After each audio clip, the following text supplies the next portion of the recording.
Pat and I go back a long way in history. She and I worked together in the aged and community services world back about 20 odd years ago. We met up again and worked when she was at COTA and the National Aged Care Alliance. She then came back to Aged and Community Services Australia and was CEO there through to the early period of the COVID outbreaks. She then moved out of the sector for a brief while and has come back in the last year or so as the CEO of COTA Australia. So let's hear from Pat. Good afternoon, everyone. I'm so pleased to be able to join you to talk about this really important topic of reablement.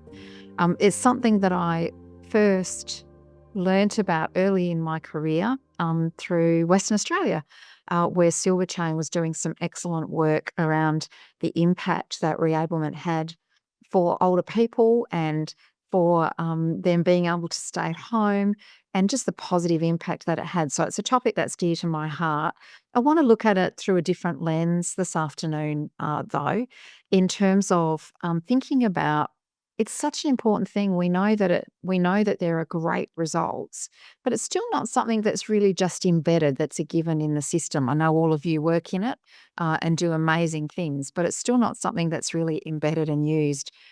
So I wanted to look at it from a slightly different lens today. I'm going to attempt to share a PowerPoint presentation. Let's see how we go. If not, I'll just speak to it. So I want to look at reablement and ageism. So ageism hurts us all, and it's one of the things that at COTA we're really focusing on. And I want to think about reablement and ageism from that point of view. So as I've said, reablement's a long-standing concept. It's a program that has great results for individuals, but it's still not core business that's embedded across aged care, ageing and health systems for older people. I want to talk a little bit about what's ageism and how might that be playing out in terms of reablement. There are three different types of ageism. The first one is internalized ageism, the ageism we all have. It's what we accept as normal about age. It's what we believe about other people and about ourselves, what we can do because we're younger or older. So it's how we limit ourselves. And, the example I give here is two examples. One is that, I elect to still dye my hair because years ago I was told not to go grey because people don't listen to grey-haired ladies. And that's something that stuck with me, that limits what I'm doing. And another example I give you, which shows that affects people of all ages, is that, sometimes I have a conversation with a health professional or something and I think, well, that person was about 12, ignoring completely that they're probably incredibly skilled individuals. And I've looked at it and gone, oh, they're very young. So ageism hurts us all. It impacts how we think about older and younger people. And we've got an internalized ageism monologue going on all the time that we don't even realise, I think. The next kind of ageism that we see is benevolent ageism.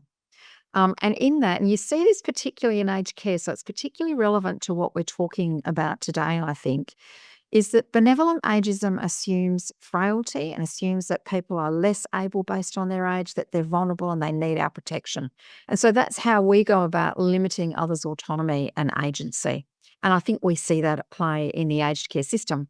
In fact, the Human Rights Commission did a really fantastic study and training around this in aged care. And they asked workers before whether they thought they were ageist. Workers said they were not because they were working in aged care. They cared about older people. When they did the training, which was only like an hour and a half kind of module, but it had a huge impact.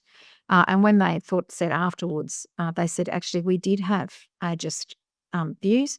And one worker had talked about how she was effectively yelling at everyone because she assumed that they couldn't hear her rather than actually really understanding what each individual in her care needed. And then the third type of ageism is systemic ageism.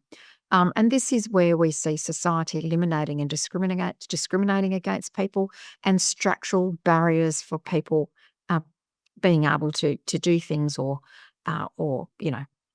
anything that they want to do. There's a structural barrier. Age discrimination, which is the follow-on from this, is when persons treated less favourably than other people because of their age. where there's ageist practices and behaviours which are then impacted in terms of stereotypes, attitudes and assumptions, and it can be direct or indirect. So direct, I'll give an employment example. Someone might be made redundant because they're over 55, or they might not be hired because they're assumed to be too old. And indirect age discrimination is that sometimes conditions or requirements or practices which treat everyone the same, but then actually disadvantage some people because of their age. An example of that is everything being digitised and online. As you can tell, I haven't been able to share the PowerPoint, so I'm just going to talk you through it. Some examples, and again, not in the aged care space, but some examples of where we see that age discrimination is insurance policies, particularly travel, often cost more for older people, as there's assumptions about, health and safety.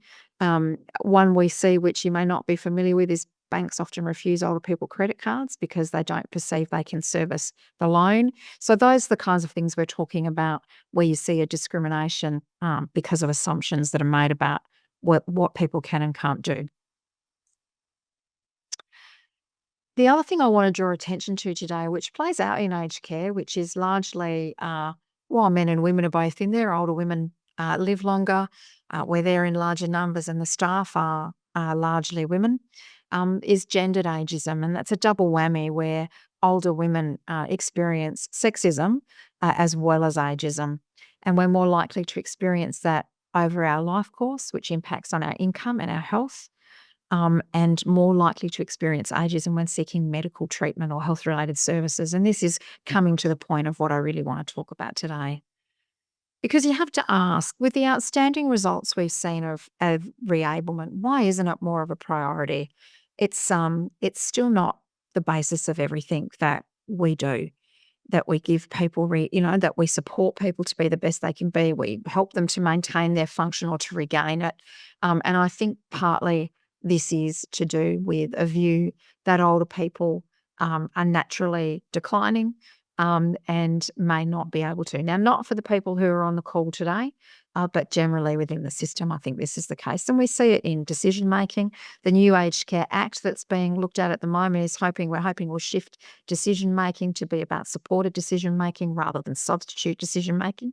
We see service design based on the frailty that people have. And indeed, the new Aged Care Act exposure draft is based on sickness and people being frail. Now, there are some legitimate constitutional or legislative reasons why that's the case, but it still sets up the system and the whole design of services to focus on deficits rather than strengthening people. We see it in regulation, which is designed to protect and take away people's dignity of risk. And I know that there are some service providers who are trying to address this, but it's actually a really important issue for us to grapple with is how do you actually regulate a system that enables people to take risks, that enables people to be, in fact, reabled and to rehabilitate and to be the best they can be. And if there was a genuine acceptance of older people's value, do we think that things would change in the aged care system and the health system? I suspect that they would. And it wouldn't be just something that a few organisations are talking about and promoting. It would be something that we would be doing right across the system. So what needs to happen? What needs to happen from an ageist point of view is that we need to see attitudinal change. That's a long-term goal. It's something that CODA's committed to. We're going to talk about ageism and make it something to be talked about in the same way that we talk about sexism and racism. Of course, sexism and racism aren't solved, but in fact, it is talked about. It's acknowledged. People know that there's an issue that needs to be addressed. I don't think we're there quite yet with ageism, and that's something that we're quite determined to be enacting. But what we also want to see happen is we want to do that in a way that looks at how do we remove those discriminatory laws, policies and practices. And one of the things that we want to do in that space is we want government to do a whole of government strategy on ageing, and we want them to look at an overhaul of all the Commonwealth, state and territory legislation to see where are there discriminatory laws and policies and practices at particular levels of government and how do we address those. We have to shift this notion that older people have a use-by date. We're living longer, we're living healthier. That's a great it's a great triumph of modern medicine, and we need to make sure that people are supported through that, including through reablement. And we also want to see a United Nations Convention on the Rights of Older People. And that would be a definitive universal position that ageism is morally and legally unacceptable. And it would provide legally binding protection with accompanying accountability mechanisms, which is actually really important. So you probably didn't expect that's what I was going to talk about. But as I was sitting thinking about what I wanted to talk to you about on a day where you've been talking about all of these issues, my mind did stray to the work that we're doing in ageism. And how do we make sure that in every way that the system responds, in ongoing service delivery, but in seeing the importance of reablement as an absolute important part of the system that's available to everyone, which I still don't think we've landed in aged care. I think to do that, we have to shift this ageist attitude. And that's why I wanted to talk to you about that this afternoon. I'm sure you've had a really stimulating few days. I hope that my brief presentation actually gives you something else to think about in terms of the work that we all do on a daily basis. How do we make sure that we're keeping our aid, that we're identifying and addressing our own internalized ageism? How do we make sure in our services that we aren't perpetrating benevolent ageism? And I think reablement service providers are actually probably better at that than a lot of others, but we need to make sure that's right through the system.